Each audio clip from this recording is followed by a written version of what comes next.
Programme मुकाबले में खुशामदीद। मैं हूं रबिया एहसन और मेरे साथ मौजूद हैं आमिर मतीन। और आज के प्रोग्राम में जो टॉपिक्स हम डिस्कस करेंगे उसमें सबसे पहले सियासी महाज पर बढ़ती हुई कशीदगी, 8 फरवरी को मुल्कगीर एहतजाज और यौम सियाह का ऐलान, अपोजिशन इत्तेहाद का फौरी आम इंतखाबात का मुतालबा, जेल भरो तहरीक के इशारे, क्या सियासी डेडलॉक मजीद शिद्दत इख्तियार कर रहा है, खैबर पख्तूनख्वा में वादी तीरा तनाज़ा, वफाकी हुकूमत फौजी ऑपरेशन की तरदीद कर रही है जबकि वज़ीर आला सुहेल आफरीदी इनखला के नोटिफिकेशन को मुस्तरद कर रहे हैं। वफाक और सूबे के मुतसादिम बयानात, सर्द मौसम में तल्ख बयानात का ना खत्म होने वाला सिलसिला, हकीकत क्या है बात करेंगे। ब्यूरोक्रेसी और जजों की दोहरी शहरियत खत्म करने का फैसला, कौमी असम्बली की कायमा कमेटी बराए काबीना में सवाल उठ गया कि जब अरकान पार्लियामेंट दोहरी शहरियत नहीं रख सकते तो रियासती ओहदों पर फाइज अफराद को ये इजाजत क्यों। उधर इंटरनेशनल क्रिकेट काउंसिल का मुतनाज़ फैसला, बांग्लादेश को सिक्योरिटी खदशात पर इवेंट से बाहर करके स्कॉटलैंड को शामिल कर लिया गया। पाकिस्तान ने की बांग्लादेश के मौकिफ की हिमायत, क्या आईसीसी इंडियन क्रिकेट बोर्ड में तब्दील हो चुका है। चेयरमैन पीसीबी और वजीर आजम की मुलाकात, T20 वर्ल्ड कप के हवाले से फैसला न हो सका, भारत के खिलाफ मैच न खेलने और एहतजाजी हिकमत अमली पर गौर, बॉयकॉट या स्याह पट्टियां बांध कर खेलने जैसे ऑप्शंस भी जेर बहस। और आलमी महाज पर खतरे की घंटियां, अमरीका का बहरी बेड़ा मशरिक़ वस्ता की जानिब रवाना, ईरान की सख्त जवाबी धमकियां, फ़िज़ाई परवाज़ें मनसूख, खित्ते में जंग के खदशात, क्या मशरिक़ वस्ता एक नई बड़ी जंग के दहाने पर है। ये तमाम टॉपिक्स हैं जो आज के प्रोग्राम में शामिल करेंगे। आमिर साहब, starting from international front, America का जिस तरह से ये बहरी बेड़ा खलीज की जानिब बढ़ रहा है और हम ये बात कर रहे हैं कि काफ़ी प्रोग्राम्स हो गए हैं जिस पे हम ये चीज़ इंडिकेट कर रहे हैं कि खित्ते के लिए एक जो सूरत हाल है वो भी चेंज हो रही है और पूरी दुनिया में भी जो चीज़ें हैं वो फास्ट फॉरवर्ड ट्रैक पर इस वक्त जा रही हैं। जी, ये इस वक्त बड़ी ख़तरनाक सूरत हाल है, इसलिए भी कि इस वक्त मुल्क के अंदर भी एक तो अदम इस्तेहकाम है, इकनॉमिकली भी, इक़्तिसादी तौर पे भी इस वक्त कोई हमारे बहुत अच्छे हालात नहीं हैं। फिर ये जो आपने इब्तदाई में ज़िक्र किया कि 8 फरवरी को यहाँ पे फिर एहतजाज का सिलसिला जारी है, तो पॉलिटिकल स्टेबिलिटी भी बहुत ज़्यादा कोई मुस्तहकम नहीं है पाकिस्तान के अंदर। ऐसे मौके पे खित्ते के अंदर जब जंग के ख़तरात मंडला रहे हों, भारत के साथ हमारा पहले ही तनाव चल रहा है, अभी ये अमरीकी जो एयरक्राफ्ट कैरियर बहरी बेड़ा जो है, प्रेसिडेंट ट्रंप ने ऐलान किया है कि वो मशरिक़ वस्ता की तरफ जो है वो गामज़न है। अभी उन्होंने ये कहा है कि हम गौर कर रहे हैं, चीज़ें मामलात को देख रहे हैं और शायद जंग की सूरत हाल ना हो। मगर ये एक तनाव का और फ़िक्र का बास इसलिए भी है कि प्रेसिडेंट ट्रंप की इस तरह के बयानात की कोई क्रेडिबिलिटी नहीं रही। पहले भी जब ईरान के ऊपर हमला हुआ उस वक्त भी कतर के अंदर जो है नेगोशिएशंस जारी थी और वो एक किस्म की डिसेप्शन क्रिएट की गई थी। तो इसलिए ये एक आर्माडा जो कि गामजन है पर्शियन गल्फ की तरफ, ये ख़तरनाक मसला हो सकता है। हालांकि हाल ही में ईरान के अंदर जो अटैम्प्ट किया गया था, अब इस पर कोई दुनिया भर के जो एक्सपर्ट्स हैं, स्ट्रेटजिक एक्सपर्ट्स, वो ये मान रहे हैं कि जी ये कोशिश की गई थी CIA की तरफ से, मोसाद की तरफ से, कि इंटरनली एक जो है एक बगावत की सिचुएशन क्रिएट करके तो उसके बाद फिर हमला कर दिया जाए ईरान पे। वो इंटरनल जो बगावत नहीं बन पाई तो उसकी वजह से फिर जो है वो टाल दिया गया आखिरी वक्त में। मगर अभी भी सोचा जा रहा है कि शायद इस बात का इम्कान हो सकता है कि प्रेसिडेंट ट्रंप को उनकी डोमेस्टिक सिचुएशन में, क्योंकि इतने अच्छे पोल्स में उनके सर्वेज नहीं आ रहे और मिड टर्म इलेक्शंस आने को हैं, उनको कोई फील गुड फैक्टर चाहिए अपनी डोमेस्टिक पॉलिटिक्स की वजह से और अपनी एक ईगो के मसाज के लिए। अभी तक जो उन्होंने चंद महीनों में जो काम किए हैं उसमें से कोई नतीजा उनकी मर्ज़ी के मुताबिक नहीं निकला। फॉर एग्ज़ाम्पल वेनेजुएला में माडूरो को जिस तरीके से अगवा किया गया और उसके बाद, मगर वो कोई इतना ज़्यादा अभी उसका लगता है कि सालों और दहाइयों का काम है, बिलियंस ऑफ डॉलर्स की, hundreds of billions of dollars की इन्वेस्टमेंट करनी पड़ेगी। और अभी लेटेस्ट जो है मैं देख रहा था कि वहाँ जो कायम मकाम सदर हैं डेल्सी रोड्रिगस, उनका ये बयान आया बड़ा सख्त किस्म का अमेरिका के खिलाफ। तो वेनेजुएला भी इतना कोई कामयाब नहीं रहा। उसके बाद ये हाल ही में डेवोस में जो कॉन्फ्रेंस हुई है वहाँ पे भी जो ग्रीनलैंड के हवाले से ये बयान आ रहे थे कि फोर्स के ज़रिए ले लिया जाएगा, तो प्रेसिडेंट ट्रंप को बैकआउट करना पड़ा है। और यूरोप भी थोड़ी सी मज़ामत दिखा रहा है कि इवन टैरिफ्स के ऊपर वो सोच रहे हैं, सोच विचार कर रहे हैं कि वो भी शायद रिटेलिएटरी कोई मेजर्स लें। उसके बाद फिर घूम फिर के ये बोर्ड ऑफ पीस बनाया गया, जिसके ऊपर बड़े सवाल हैं कि हमने बड़ी तेज़ी से उसके अंदर शमूलियत तो कर ली, मगर उसके अंदर कोई भी वेस्टर्न यूरोप का कोई ममालिक नहीं है। 2 ईस्टर्न यूरोप के, हंगरी और बुल्गारिया गालिबन शामिल हुए हैं। ज़्यादातर मुसलमान ममालिक हैं और 13-14 मुसलमान ममालिक में से 10-11 वो हैं जिनके ऊपर अमेरिका ने इमिग्रेशन का बैन लगाया हुआ है। मगर फिर भी क्या उसका एजेंडा होगा, क्या वो सिर्फ गाज़ा तक रहता है या कोई इंटरनेशनल इश्यूज़ पे रहता है? क्योंकि वो प्रेसिडेंट ट्रंप की एक अमेरिका की बोर्ड ऑफ पीस नहीं है, वो प्रेसिडेंट ट्रंप का ज़ाती एक बोर्ड ऑफ पीस माना जा रहा है। बहरहाल उसका भी देखना है कि गाज़ा का, क्योंकि अभी तक पहली स्टेज पर जो सीज़ फायर करना था वो अभी तक सीज़ फायर भी नहीं हो पाया और अभी भी वहाँ पे लोगों की मुश्किलात जारी हैं। और सेकंड फेज़ कैसे शुरू होता है इसके ऊपर ऐसे माहौल में जब मिडल ईस्ट में तनाव बढ़ता है और एक बिल्कुल फौजी नौयत की एक सिचुएशन डेवलप होती है, तो जाहिर है हमारे लिए तो हम खित्ते में हैं, ईरान हमारा हमसाया मुल्क है। और उसके बाद डायरेक्टली जो है इस दफ़ा ईरान ने पिछली दफ़ा जब हमला हुआ था तो कतर के ऊपर एक सिंबॉलिक जो है उन्होंने मिसाइल फेंका था। इस दफ़ा उनका आज भी ये बयान आया है कि अगर उनके ऊपर हमला होगा तो खित्ते में जितनी भी अमेरिकन एयर बेसेस है उसके ऊपर वो अटैक करेंगे। अभी जो है सऊदी अरेबिया का पहले बयान आ चुका हुआ है कि सऊदी अरेबिया अमेरिका को, सब खित्ते के ममालिक डरे हुए हैं, अरब ममालिक, मुस्लिम ममालिक। तो पहले सऊदी अरेबिया को एक तरफ से बयान आया था कि अमेरिकनों को हम अलाउ नहीं करेंगे अपनी एयर स्पेस यूज़ करने का। अभी मैं देख रहा था, मेरे सामने पड़ा हुआ है कि यूएई जो जहाँ पे कतर और यूएई में सबसे बड़ी एयर बेसिस जो है अमेरिका की कतर और यूएई में है।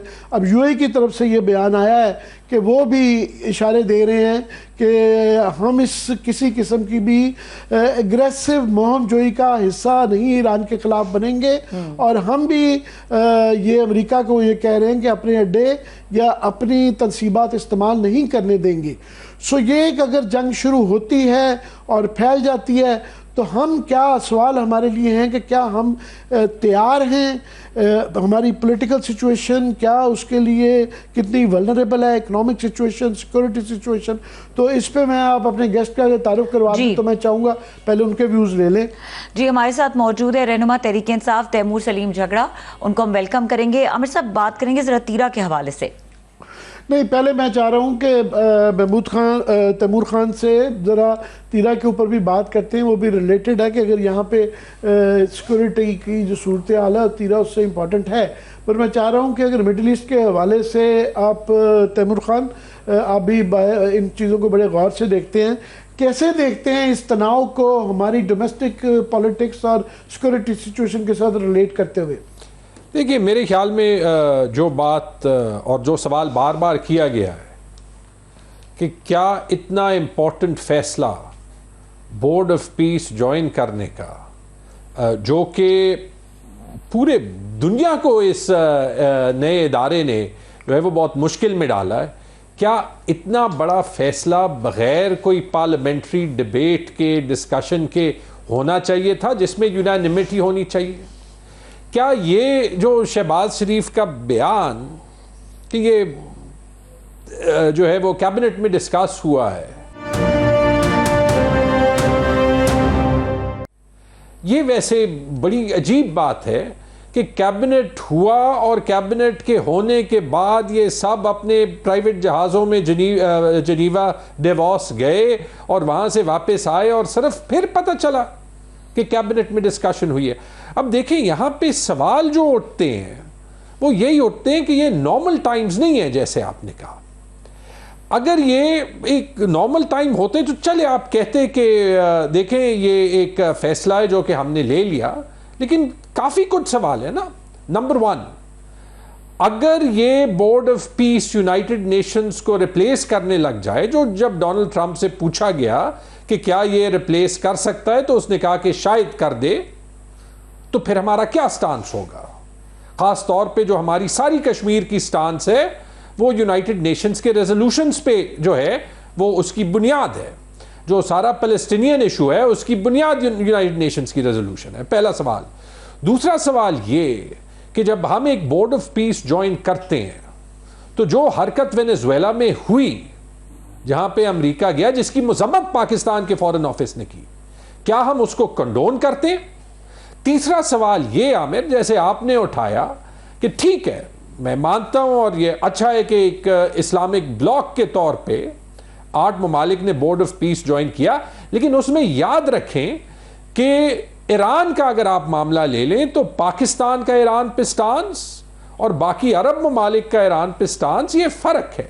उनकी एक ट्रेडिशनल राइवलरी रही है ईरान के साथ। ईरान पाकिस्तान का नेबर है, हमारा पड़ोसी है, हम इस हकीकत को चेंज ही नहीं कर सकते। पाकिस्तान में जो है सुन्नी पॉपुलेशन भी है, शिया पॉपुलेशन भी है।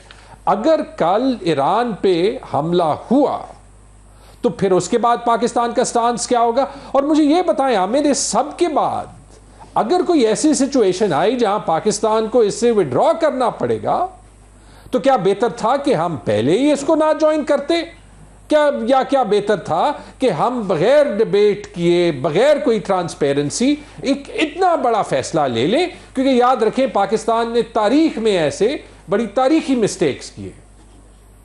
जी, ये इसलिए हमारे लिए मज़ीद कॉम्प्लिकेटेड एक और फैक्टर आ गया है कि पहले जो हम खलीज की सियासत थी तो उसमें ईरान और सऊदी अरेबिया की ये राइवलरी का लेंस होता था। अभी जो कॉम्प्लिकेटेड हो गया है कि सऊदी अरेबिया और यूएई में तनाज़ात बढ़ गए हैं। अब उनकी प्रॉक्सी जंग जो है वो लिबिया, सोमालिया, सूडान, सीरिया और हाल ही में यमन से हालात पिछले 1-1.5 माह में ज़्यादा ख़राब हुए, जब दोनों मुतहारिब ग्रुप्स को दोनों मुल्क जो है सपोर्ट कर रहे थे। हमारी मजबूरी ये है कि ईरान हमारा हमसाया बरादर मुल्क है, हमने हर सूरत में उनके साथ भी ताल्लुकात ठीक रखने होते हैं। हमारे दोनों बरादर मुल्क हैं यूएई और सऊदी अरेबिया, और हमारे बेताशा वहाँ से रेमिटेंसेस भी आते हैं, हमारे उनके साथ बरादराना ताल्लुकात भी हैं। फिर हम उनके रोल ओवर्स के ऊपर बहुत डिपेंडेंट हैं, रेमिटेंसेस एंड रोल ओवर्स। तो हमारी हर मुश्किल के वक्त दोनों, हम तीनों में बैलेंस करना होता है। तो इसलिए खित्ते की किसी भी बड़े डिसीजन के लिए हमें ज़्यादा सोच विचार के चलना देखना पड़ता है। इस लेंस से क्या कहेंगे? मैं यही कहूँगा ना कि क्या ये सब कुछ मद्देनज़र रखते हुए क्या बेहतर ना होता कि इस पे लेफ्ट विंग, राइट विंग, जो लिबरल स्कूल ऑफ थॉट है, जो रिलीजियस स्कूल्स ऑफ थॉट हैं, इन सब का जो है वो कोई ना कोई डिबेट होती, ताकि हम कहते कि पूरा मुल्क एक मुत्तफिका फैसला ले रहा है। हुकूमत ने खुद इतना बड़ा फैसला लिया जहां पे ये भी हमें नहीं पता कि ये जो है वो वाकई कैबिनेट में डिस्कस हुआ है या नहीं हुआ, मिनट्स का हिस्सा है या नहीं है, क्योंकि एजेंडा पे तो नहीं था, और आपने फैसला ले लिया। ऐसे वक्त में जब हमें पता है कि अमेरिका के जो सारे अलाइड ममालिक हैं, सारे अलाइड ममालिक, नेटो के सारे ममालिक आप ले लें, उनमें से किसी ने भी वो ज्वाइन नहीं किया। बरतानिया ने ज्वाइन नहीं किया, जो कि अमेरिका का बिल्कुल जो है वो उनके इतने बरादराना। बुल्गारिया और हंगरी ने ज्वाइन किया, वेस्टर्न यूरोप के किसी ने नहीं ज्वाइन किया। आप उसके बाद आप कह लें कि G7 का एक मुल्क नहीं है, G20 में सिर्फ सऊदी अरेबिया और टर्की आ जाते हैं। ये ब्रिक्स का किसी अमेरिका के अलावा किसी ने ज्वाइन नहीं किया, दुनिया के कोई मेजर ग्रुप्स उन्होंने ज्वाइन नहीं किया। तो ये एक किस्म का उसकी एक लिहाज से देखा जाए तो उसकी काफ़ी इख्तियार कम होता है। मगर एट द सेम टाइम ये भी एक नुक्ता नज़र है कि हमने आजकल पॉलिसी ये है कि रॉन्ग साइड ऑफ ट्रम्प पे नहीं रहना। तो हमने अब भी जान छुड़ाई, अपनी हैसियत देखते हुए 20 ममालिक के साथ ज्वाइन कर लिया। आमिर, यही तो मेरे ख्याल में सारा यूरोप ये सोच रहा था कि रॉन्ग साइड ऑफ ट्रम्प पे नहीं रहना। तो जब आप देख लें, जब डोनाल्ड ट्रंप ने पहली बार टैरिफ्स लगाए तो तकरीबन सारे यूरोप ने जो है वो उनके साथ अपीजमेंट की एक पॉलिसी जो है वो इख्तियार की, और उन्होंने जो है वो, हालांकि उनके ख्याल में उनके साथ अनफेयर ट्रीटमेंट हो रही थी, उन्होंने उसको एक्सेप्ट किया। फिर उसके बाद देख लें कि जो वेनेजुएला के वाक़यात हुए, या जो अमेरिका ने ईरान में जो बमबारी की इजराइल के साथ, इस सब पे भी जो है वो आपने देखा कि अमेरिका के सारे एलाइज ने अपीसमेंट की। फिर आपने देखा कि उसके बावजूद जो है हमें तो छोड़ें, जो अमेरिका की इस एडमिनिस्ट्रेशन का बयान ग्रीनलैंड पे था, जो कि उनकी सबसे इंपॉर्टेंट अलायंस के एक बुनियादी मुल्क डेनमार्क का हिस्सा है, वहाँ पे बार बार जो उन्होंने कहा कि हम इसको उठाएंगे, या फिर जो उनका बयान था नेटो के फोर्सेस के लिहाज से, जहाँ पे बरतानिया के वजीर आज़म ने भी उनकी मजम्मत की। तो मेरे ख्याल में कभी कभी आपको ये देखना पड़ता है कि आपके इंटरेस्ट में क्या है। क्योंकि देखिए आमिर, मैं तो व्लॉग्स पे ये सुनता था जिस वक्त में हुकूमत को ये खतरा था कि ये अमेरिकन एडमिनिस्ट्रेशन आके इमरान खान के लिए कोई बात ना करे, तो ये सारे जो प्रो गवर्नमेंट व्लॉगर्स थे या जो PMLN के रिप्रेजेंटेटिव्स थे, ये कहते थे कि ट्रंप के कहने पे तो कोई जो है वो हम कोई प्रेशर के नीचे आके इमरान खान को कोई रिलीफ नहीं देंगे, ये तो हो नहीं सकता, पाकिस्तान को तो अपना नेशनल इंटरेस्ट देखना है। तो इतनी जल्दी ये मूवमेंट इस हुकूमत की उस पोजीशन से यहां पे हो गई कि जल्दबाजी की वजह से थोड़े से काफ़ी सवाल आते हैं, क्योंकि हमारी जनरेशन का 80 साल में सेकेंड वर्ल्ड वॉर के बाद जो वर्ल्ड ऑर्डर था वो अब उसकी हैयत तब्दील हो रही है, नेटो तकरीबन तहलील हो गई है, और EU की दरारें हैं, और तमाम जो है दुनिया में जो अलाइंसेस हैं, रीअलाइनमेंट एक चल रही है। ऐसे मौक़ों पे वो जो डिबेट होनी चाहिए, या हमें ये कॉन्फिडेंस हो कि हमारी हुकूमत, हमारी इस्टेब्लिशमेंट, हमारी पार्लियामेंट और हमारा मीडिया, पब्लिक इसके ऊपर डिबेट करके हम सोच विचार के अपने फैसले कर रहे हैं या नहीं, हमें वो एहसास नहीं गवर्नमेंट की तरफ से दिलाया जा रहा। इस पर भी बात करेंगे। मुझे ये मेरे वक्फा लेना शायद चाह रही हैं, आप इस पीरा के ऊपर भी बात करते हैं। जी बिल्कुल, यहाँ पे वक्त हुआ एक ब्रेक का, ब्रेक के बाद डिस्कशन कंटिन्यू करेंगे, हमारे साथ रहिए।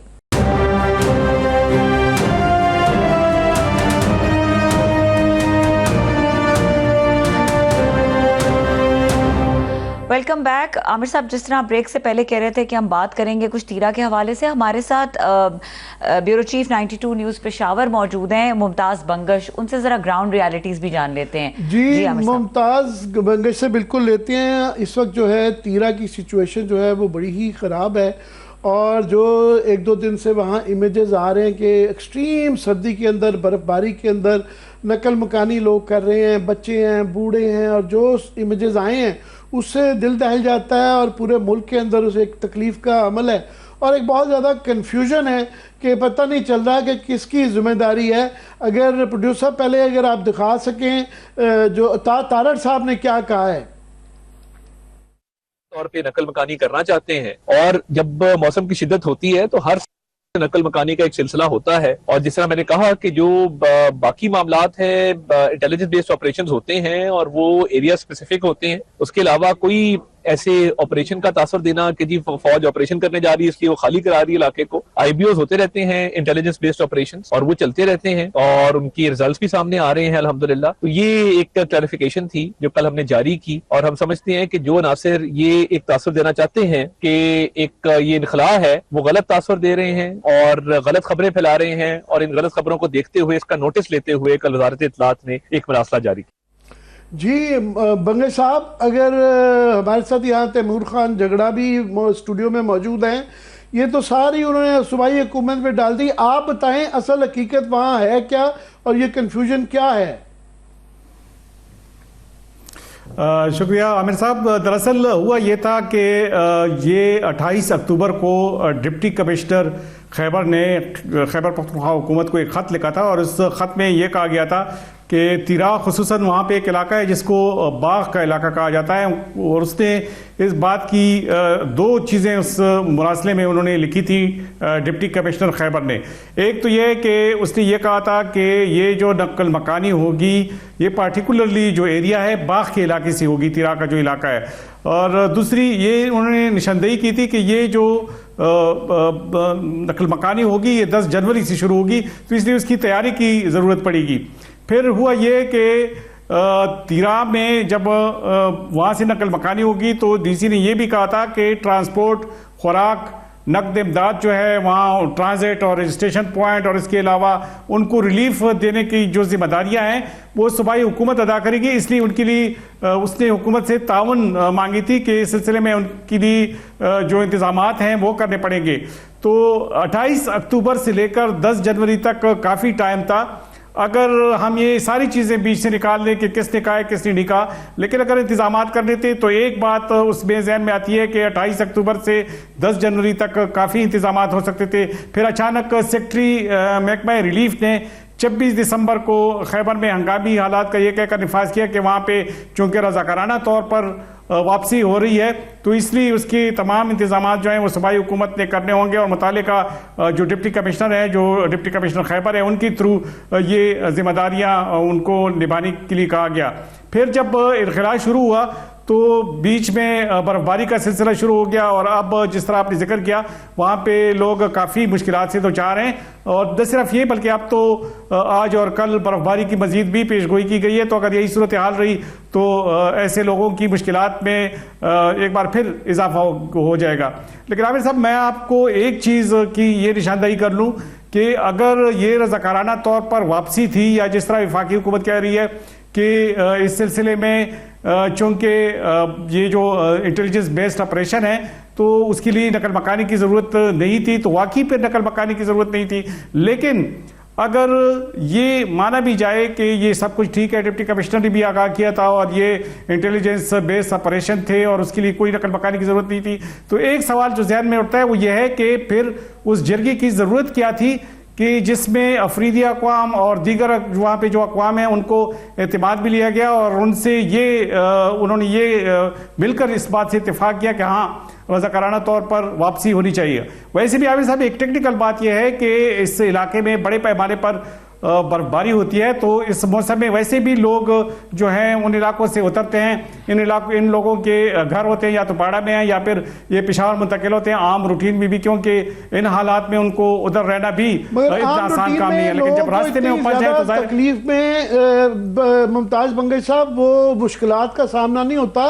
लोग प्लानिंग से जब निकलते हैं तो ये फिर लोगों के लिए इतना ह्यूमैनिटेरियन इशू नहीं बनता। मैं चाहूँगा तैमूर खान आपसे ये पूछना दो चीज़ें। एक तो ये कि वो वहाँ ऑपरेशन को इस मौसम में हो ही नहीं रहा, वो कह रहे हैं इंटेलिजेंस बेस वैसे ही होते रहते हैं। दूसरा उनका कहना है वफाकी हुकूमत का कि ये हमने कहा था, जो जिरगा का भी फैसला था कि वॉलंटरी बेस पे अगर कोई जाना चाहे तो वो जा सकता है, सबके लिए नकल मकानी लाजिम नहीं है। क्या कहेंगे आप? आमिर, या तो जो है वो एक सेफ एनवायरनमेंट में सबको ओपन बात करने की इजाज़त हो ताकि हम डिस्कस कर सकें, हम एडवाइस भी कर सकें, ये सिचुएशन आगे जा सके किसी पॉजिटिव तरीके में। जब नहीं होगी तो फिर नतीजा ऐसे ही होगा। देखें, जब 5 साल मैं हुकूमत में था तो उन 5 सालों में तकरीबन कोई बड़ा ऑपरेशन जो है वो नहीं हुआ, लेकिन जितने भी पेन पॉइंट्स थे उन ऑपरेशंस के जो कि हो चुके थे या जहां पे अगर कोई इशू होता था वो डिस्प्लेस्ड पॉपुलेशंस का होता था। जहां भी हमें इस टाइप की डिस्प्लेसमेंट करनी पड़ती है तो वहां पे जो वादे हम करते हैं, जो अरेंजमेंट्स हम करनी पड़ती हैं, जो एक्ट्स ऑफ गॉड होते हैं, जैसे अभी ये बर्फबारी हुई, उनके लिए हम तैयार नहीं होते। यहां पे 2 चीजें हैं। I don't want to get into कि कौन सा खत क्या था, कौन सा खत क्या था, क्योंकि जब हम जो है वो बयानियों के तहत जो है वो इतने इंपॉर्टेंट इशू को हैंडल करने की कोशिश करेंगे ना, जो कि वफाकी हुकूमत कर रही है। पहली बात तो ये कि अगर इस ऑपरेशन में और वफाकी हुकूमत से 5-6 मुख्तलिफ किस्म के बयान आए हैं, अगर उन्होंने कुछ किया ही नहीं है तो वो फिर बार बार तनकीद क्यों कर रहे हैं कि खैबर पख्तूनख्वा की हुकूमत जिसका मैं हिस्सा नहीं हूं। मेरे ख्याल में जो सूबे की एपेक्स कमेटी है वो इमीडिएटली होनी चाहिए। उस एपेक्स कमेटी में चीफ मिनिस्टर भी बैठते हैं, उस एपेक्स कमेटी में मिलिट्री लीडरशिप भी होती है, और मेरे ख्याल में उस एपेक्स कमेटी में ऑपोजिशन की लीडरशिप को भी लाना चाहिए, क्योंकि वो उस जरगे में मौजूद थे जो खैबर पख्तूनख्वा की असेंबली में हुई, जहां पे यही बातें जो हमने की वो तमाम पार्टीज ने की, इंक्लूडिंग पीपीपी एंड पीएमएलएन। और दूसरी चीज कि सूबे के सारे नुमाइंदगान को खैबर पख्तूनख्वा की असेंबली में जो है इन कैमरा ब्रीफिंग दें। मुझे इसमें बुरी बात कहें, क्या बुरी बात है? Rather than get caught in bureaucracy, इतने इंपॉर्टेंट इशू पे लीडरशिप दिखानी चाहिए, पॉजिटिव एक्शन करना चाहिए, क्योंकि इन दी एंड वो लोग जो अभी डिस्प्लेस्ड हैं वो तकलीफ में है। Pakistan is then failing those people जिनसे वो कुर्बानियां मांग रहा है। बंगश साहब से पूछना चाहूंगा, बंगश साहब बयानात की हद तक तो लगता है कि सारे ही ऑन बोर्ड थे कि वफाकी हुकूमत कह रही है हमने तो नकल मकानी के लिए एलोकेशन भी पैसों की थी, और नकल मकानी फुल स्केल का कहा ही नहीं था, ये वॉलंटरी बेसिस पे था कि अगर कोई करना चाहे। और जिरगा भी हुआ और प्रोविंशियल गवर्नमेंट भी ने भी डिस्कशन की, तो फिर ये इतना ह्यूमैनिटेरियन क्राइसिस कैसे हुआ? आप कैसे इसको देखते हैं? जी बिल्कुल, आमिर साहब, तैमूर जगरा ने जो बात की मैं उससे मुतफिक हूँ। यकीनन अगर ऐसी बात थी तो सबको ऑन बोर्ड लेना चाहिए था, लेकिन मैं यहाँ एक और चीज़ की भी निशानदही करूँ कि जब तमाम सियासी जमातों का, जिसका तैमूर जगरा ने जिक्र किया, उस पर जो अमन जिरगा हुआ था, इस जरगे में तमाम सियासी जमातों में जो कि वफाकी हुकूमत में बरसर इक़्तिदार भी हैं, उन्होंने भी इससे इत्तेफाक किया कि हाँ ऑपरेशन नहीं होना चाहिए। और फिर इस जो इसका इलामिया था ये वफाकी हुकूमत को भेजा गया। फिर अगर इसकी ज़रूरत ही नहीं थी तो फिर तो वफाक के पास ये चीज़ें भेजनी नहीं चाहिए थी, फिर तो सारे मुतफिक थे। इंटेलिजेंस बेस्ड ऑपरेशन थी, वो तो दूसरे इलाकों में भी हो रही थी। पर्टिकुलरली तिराक के सिलसिले में ये मौक़िफ़ कैसे हो गया? जुनूबी अजला में तो हालात इससे भी ज़्यादा मुख्तलिफ है, बल्कि ख़तरनाक है। वहाँ तो सिक्योरिटी फोर्सेस के एहलकारों को निशाना बना रहे हैं, बहुत बड़ी तादाद में वो शहादतें दे रहे हैं। तो अगर वहाँ पे ये सूरत हाल थी तो वहाँ पे तो कोई डिस्प्लेसमेंट नहीं हुई, और ना ही किसी ने किसी ऑपरेशन की बात की, और ना ही कोई इस किस्म की सूरत हाल पेश आई कि वहाँ पे लोगों को निकाला गया हो और डिस्प्लेसमेंट उनकी हुई हो। तो ये पार्टिकुलरली तिराक के सिलसिले में ये वफाकी हुकूमत की जानिब से भी कन्फ्यूजन पैदा की गई।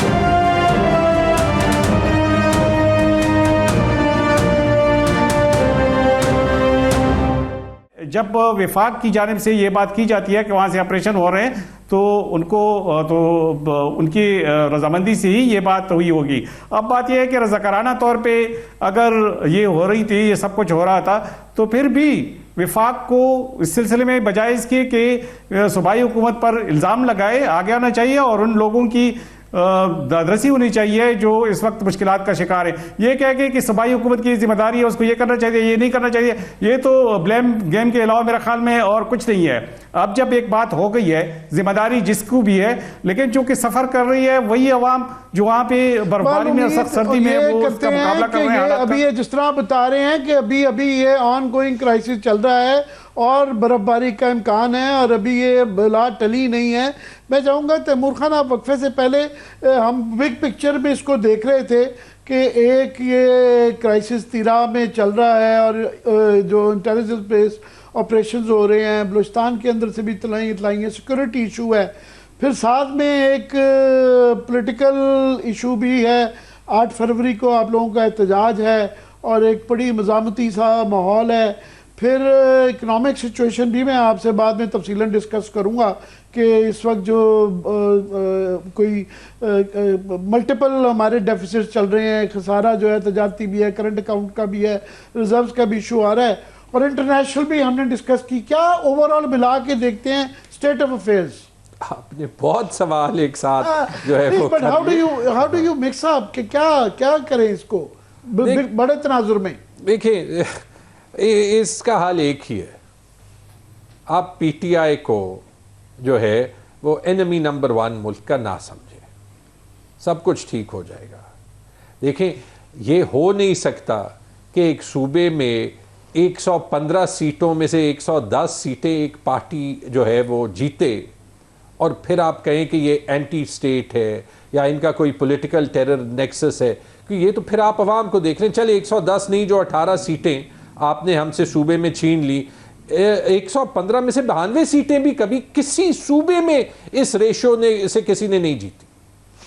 हाँ, तो ये तो नहीं हो सकता ना कि पाकिस्तान के अवाम या खैबर पख्तूनख्वा के अवाम टेररिस्ट है, हम पे तो चलें आप हर रोज इल्जामात लगाएं। इसका हल एक ही है, ना इमरान खान, ना सुहेल अफरीदी, ना पीटीआई का कोई लीडर जो है वो दहशतगर्द है, ना वो इस मुल्क का, इस रियासत का दुश्मन है। अगर ये बात आप समझ जाए and you're able to talk to us, क्योंकि हम जो बात कर रहे हैं, मिसाल के तौर पे जब हम कहते हैं कि अगर इलेक्शन में धांधली हुई है तो उसका एहतसाब होना चाहिए, तो उसका हल ये नहीं है कि 2018 में भी हुई थी। उसका जवाब यही है कि ठीक है, अगर हुई थी तो देख लेते हैं, अगर किसी ने की, आपने तो नहीं की, ठीक है जी, जिसने की है उसको सजा देते हैं। क्योंकि मेरे ख्याल में कोई भी जो है वो इस फॉर्म 47 की हुकूमत में भी नहीं होगा जो कि ये कहेगा कि हम धांधली करना चाहते हैं।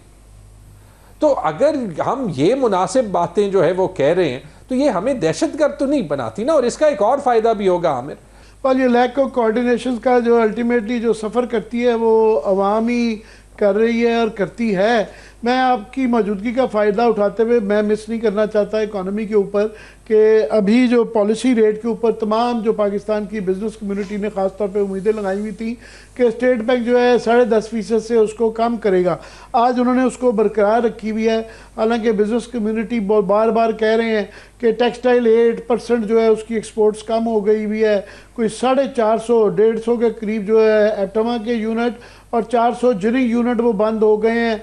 और बिजली की वो कह रहे हैं कि जनाब इतनी महंगी अगर आप रखेंगे 14 सेंट्स की गालबन, तो इस पैसे में जो है आप कारखाना लगाना और बिजनेस करना जो है वो फिजिबल नहीं है। ज़राअत के, पॉवर्टी के, ओवरऑल कोई भी कहीं से अच्छी खबर नहीं आ रही। क्या कहेंगे, गवर्नमेंट को नीचे लाना चाहिए इसको? नहीं, देखिए ऐसे कह देते हैं कि ये वही सबूत है स्टेट बैंक ने पेश किया है कि जो हुकूमत का बयानिया है मईशत के बारे में वो स्टेट बैंक ही नहीं मानती, क्योंकि इंटरेस्ट रेट नीचे ना करना जो है इसका ये मतलब कि स्टेट बैंक ये कह रही है कि अगर हम इंटरेस्ट रेट नीचे करें तो जो इकॉनमी के मईशत के ख़तरात हैं, ठीक है जी, तो वो ख़तरात हम इंटरेस्ट रेट में फिर फैक्टर नहीं कर रहे।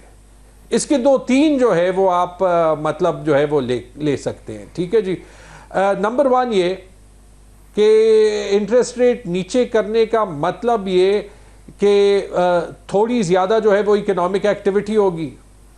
मतलब कि स्टेट बैंक ये समझ रही है कि वो जो इकोनॉमिक एक्टिविटी होगी उससे मज़ीद इंपोर्ट का बिल ज़्यादा होगा, इकोनॉमिक ग्रोथ जो है वो हो नहीं सकती और पाकिस्तान का जो ट्रेड डेफिसिट है वो ज़्यादा होगा। पाकिस्तान की इकोनॉमी जो ये कहते हैं कि क्राइसिस से निकालिए बेसिकली हैंड ब्रेक लगा के, वो ये कह रहे हैं कि जैसे ही हम हैंड ब्रेक को थोड़ा सा भी जो है वो रिलीज़ कर देंगे इकोनॉमी इमीडिएटली क्राइसिस में चली जाएगी। नंबर 1।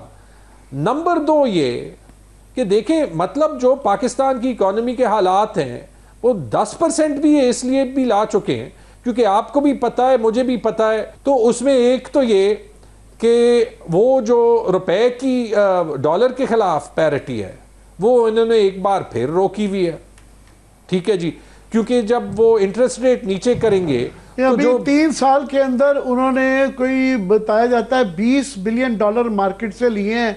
इस साल ही शायद 1 साल के अंदर कोई 7-8 बिलियन डॉलर वो ले चुके हुए हैं, जिसका मतलब है कि 280 पे डॉलर है ये। अगर ना 280 पे इसलिए है ना कि खरीदते हैं मार्केट से, जब खुद खरीद लेते हैं ब्रेक तो है, खरीदते हैं। मैं और आप जो है वो मार्केट से डॉलर नहीं ले जा सकते। मेरा कोई दोस्त जो है वो बाहर जा रहा था, मुझे बताएं मार्केट में 280 का कहां पे डॉलर मिलता है? 280 का भी एक तो मिलता नहीं है, ऊपर से अगर होना नहीं चाहिए, जब हुकूमत खूब मार्केट से खरीद रही होगी 7-8 बिलियन डॉलर, तो जाहिर है फिर वो उसका वैल्यू जो है उस पर असर पड़ता है। मजीद जो बिजनेस लास्ट जो बिजनेस कम्युनिटी कहती है, और बड़ा फेयर उनका आर्ग्यूमेंट है कि बजाय इसके कि ये सूद की सूरत में आप बैंकों को 3-4 ट्रिलियन वो कमा देते हैं, ये बिजनेस कम्युनिटी को, सैलरीड क्लास को रिलीफ दे दें। देखें, सैलरीड क्लास हो, इवन अपर मिडिल क्लास हो, गरीब अवाम हो, वर्किंग क्लास हो, इनका तो बेड़ा गर्क कर दिया। बस शहबाज शरीफ ने ये कहना है कि मैं जो है वो IMF से जो है वो पत्नी बात करके कौन सी रिलीफ ले लूँगा। आपने भी देखा अभी जो एनालिसिस हुई थी उसमें ये कि इन्होंने ये तो बता दिया कि जो वेजेस हैं या जो औसतन तनख्वाहें हैं वो मेरे ख्याल में 50,000 से 80,000 बराए नाम 3 से 4 साल में हो गई, लेकिन जो पैसे की वैल्यू है उसमें तकरीबन 15% वो एक्चुअल तनख्वाहें जो है वो कम हुई हैं। तो जब हर किसी कम हो गई है, मैं चाहूंगा क्विकली लास्ट मिनट जो आप बंगे साहब के अभी जो आपने डरा दिया है कि वहाँ पे अभी मौसम अभी ख़राब है, बर्फ़बारी की और पेशीन गोई है, तो ये जो आपस में कन्फ्यूजन मुख्तलिफ स्टेक होल्डर्स का चल रहा है, अवाम की सूरत हाल क्या है और क्या होनी चाहिए, क्या करना चाहिए? जी बिल्कुल आमिर साहब, यहाँ पे इवन जो बाड़ा के अवाम हैं और ये जो दीगर अवाम है ये सब कुछ देख रहे हैं, उनका सबका यही ख्याल है कि बजाय इसके कि मज़ीद कन्फ्यूजन पैदा किया जाए और बजाय इसके कि ये कहा जाए कि ये ज़िम्मेदारी किसकी थी और किसकी नहीं थी, किसने किसको बताया और किसने किसको नहीं बताया और ये डिस्प्लेसमेंट क्यों हो गई, इस बहस पे पढ़ने से ज़्यादा ज़रूरी बात यह है कि सबसे पहले उन जो मुतासिरीन हैं उनकी खबर ली जाए। प्रोविंशियल गवर्नमेंट ने ज़ाहिर है वो कहा यह जा रहा है कि कोई हज़ारों की तादाद में वहाँ पे जो लोग फंसे हुए थे, कुछ की गाड़ियां जो है वो रेस्क्यू 1122 और कुछ सिक्योरिटी फोर्सेस की मदद से उनको तो रेस्क्यू कर लिया गया है, लेकिन इस वक्त भी वहाँ पे जो हालात हैं वो इस कदर सजगार नहीं है कि वो ये जो सख्त सर्दी है सबसे इम्पोर्टेंट बात है कि पहले रेस्क्यू किया जाए लोगों को और रिलीफ पहुंचाया जाए, उसके बाद ये मामला तय किए जाए। बहुत बहुत शुक्रिया बंगे साहब आपका भी और तैमूर खान आपका भी हमारे लिए वक्त निकालने का। और यहाँ पे प्रोग्राम का खत्म हो गया। देखने के लिए शुक्रिया, इजाजत दीजिए, अल्लाह हाफिज।